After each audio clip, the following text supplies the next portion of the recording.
Hi, this is Cecilia from Tarot by Cecilia, and today is Thursday, September 7th, 2017. The tarot card for today is the Four of Cups.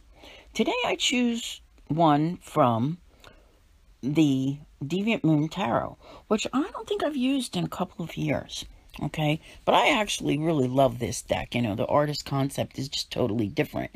However, when you look at the depiction on here, and you start thinking about it, I'm like, yeah, you know, the energy has shifted so much this week, okay? We saw Mars go into Virgo and Mercury go direct.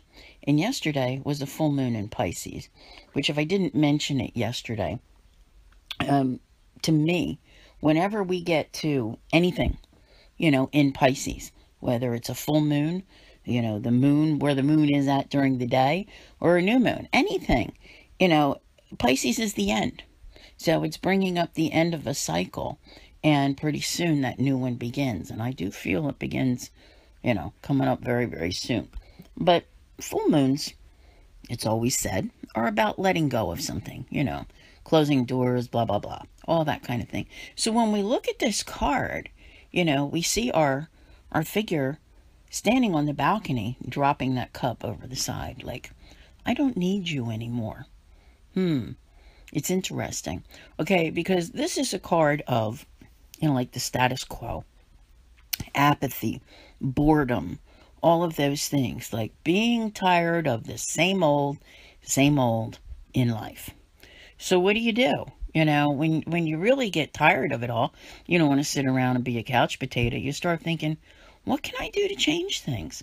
You know, maybe I need to get rid of something and make room for something new. It's that type of a feeling.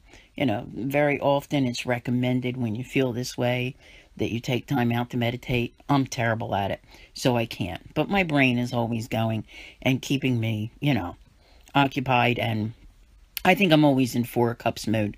Like, how do we change this up constantly? So there's a bit of an inner review going on here regarding, you know, the status quo that exists in your life.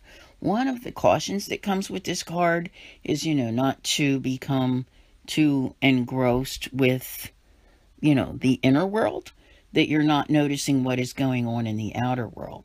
Because there are opportunities that are out there that you may be ignoring. So, you know, this also brings about, you know, the question of awareness.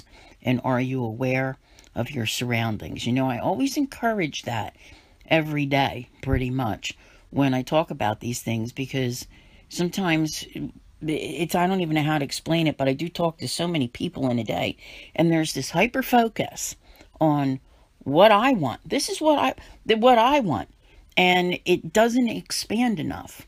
And in order to really find life's opportunities, you need to broaden your focus and not be totally fixated on you and what is going on with you. Now, I'm not saying ignore your life by any means, but what I am saying is that if you spend the whole day focused on a certain thing, saying, I want, and that's it, you may very well be missing out on something the universe is trying to show you, but you're not allowing it in. So, you know, this is kind of a, you know, what can you let go of to make room for this? If you're not liking life the way it is, and I'm not saying you're unhappy, it's just that you're so ready for that change. And this is an obvious stage to be in at this point. You know, eclipse season is over, and it brought up a lot of questions about where your life is headed. So this card makes a great deal of sense to be here. So while the changes that are coming in your life are for you and all about you, your focus itself needs to be broader, because I think otherwise you're going to miss out on the true intention of the universe. And when you can do that, you are well on your way. So I want to thank you all very much for listening. I'll see you here again tomorrow. And as always, have a great day.